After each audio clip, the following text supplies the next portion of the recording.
2 April हा दिवस स्वमग्नता जागरूकता दिन म्हणून जगभर साजरा करण्यात येतो. या दिवसाचं औचित्य साधून मुलांच्या मेंदू विकासामध्ये अडथळे आणणाऱ्या दुर्लक्षित अपंगत्वाची समाजात जागृती करण्यासाठी सायबर कॉलेजमध्ये कार्यशाळा पार पडली. अमन फाउंडेशन कोल्हापूर आणि समाजकार्य विभाग सायबर कॉलेज यांच्या संयुक्त विद्यमानं याचं आयोजन करण्यात आलं होतं. यामध्ये हैदराबादमधील नाओमी सेंटरचे प्रसिद्ध ऑटिझम तज्ज्ञ डॉक्टर EVV राजशेखर यांनी ऑल अबाउट ऑटिझम या विषयावर मार्गदर्शन केलं. यामध्ये त्यांनी ऑटिझम म्हणजे नेमकं काय, निदान लवकर कसं करता येईल, शिक्षण देण्याचं तंत्र, उपचारांची दिशा, स्वमग्न मुलांचं भविष्य इत्यादी प्रश्नांचं आणि शंकांचं समाधान केलं. समाजानं स्वमग्नता समजून घेऊन मुलांना मुख्य प्रवाहात येण्यास मदत करावी असं आवाहन त्यांनी केलं.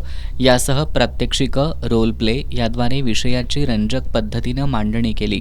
अमन फाउंडेशनच्या अध्यक्षा दीपा शिपूरकर यांनी जागतिक ऑटिझम जागृती दिनाचं महत्त्व सांगून स्वमग्न मुलांच्या विकासासाठी चालू असणाऱ्या उपक्रमांची माहिती दिली.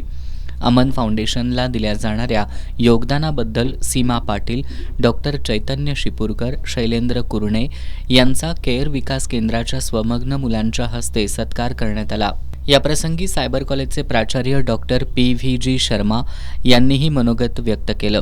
यावेळी doctor Sonia Rajput, doctor Durgesh Valvi, doctor Kalindi Ranbhare, ज्येष्ठ सामाजिक कार्यकर्ते सुरेश शिपूरकर, शिवकुमार पेडणेकर, मकरंद चौधरी, दीपक सावंत, संजय गायकवाड, महेश्वरी करगुप्पी, श्रिया पाटील, क्रांतिसिंह चव्हाण, शशी डबीर, अमृता भारती, सागर परीट, युवराज पाटील, डॉक्टर पद्मजा गावडे, संदीप पाटील यांच्यासह पालक, हेल्थकेअर वर्कर्स, व्यावसायिक, शिक्षक, विद्यार्थी उपस्थित होते.